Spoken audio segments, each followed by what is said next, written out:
You may often find yourself in a situation where you feel as if you are unable to trust anyone, even your own family.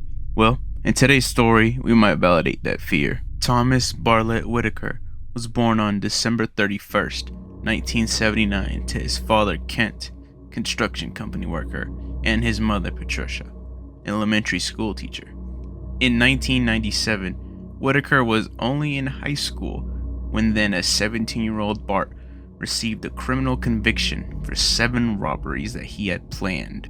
Whitaker's parents often spoiled him, buying him several luxury vehicles. Whitaker started attending Baylor University in 2001.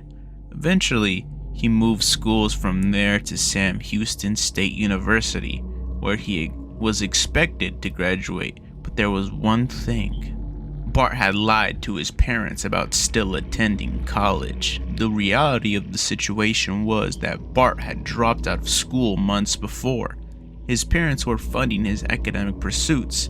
They even bought him a lakeside townhouse in Willis, Texas for him to use as he pleases, and a $4,000 Rolex watch was given to him as a college graduation present hours before the murder. On December 10th, 2003, Whitaker lied to his family once again when he told them he had just finished taking his final exams and would soon be graduating from college. His parents were obviously excited for the troubled son graduating from school. Whitaker's dad Kent, his mom Trish, and his brother Kevin all drove to a nearby restaurant in Stanford to celebrate Bart's false achievement, but what they didn't know was that Bart had hired a hitman to kill his family after dinner. Bart had hired 2 people to help murder his family. First up is Chris Basher, the hitman, and Stephen Champagne, the getaway driver. Basher was wearing an all-black outfit when he entered the home and stole Bart's dad's gun along with some ammunition for it while he waited for them to return home. When the family arrived at the house, Bart said that he needed to get his phone from his parked car.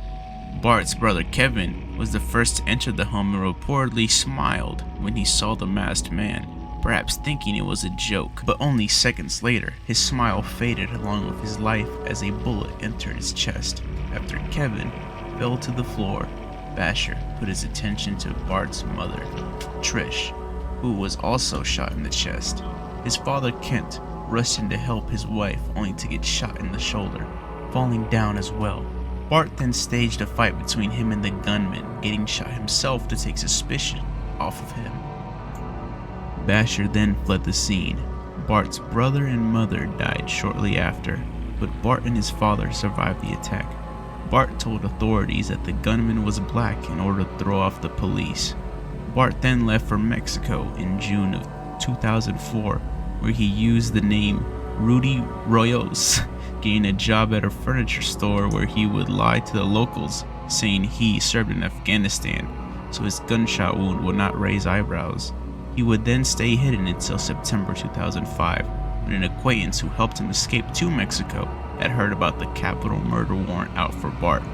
Being tempted by a cash reward, the man turned in Bart and his location to the federal government. Whitaker was handed over to the U.S. authorities at the border of Texas.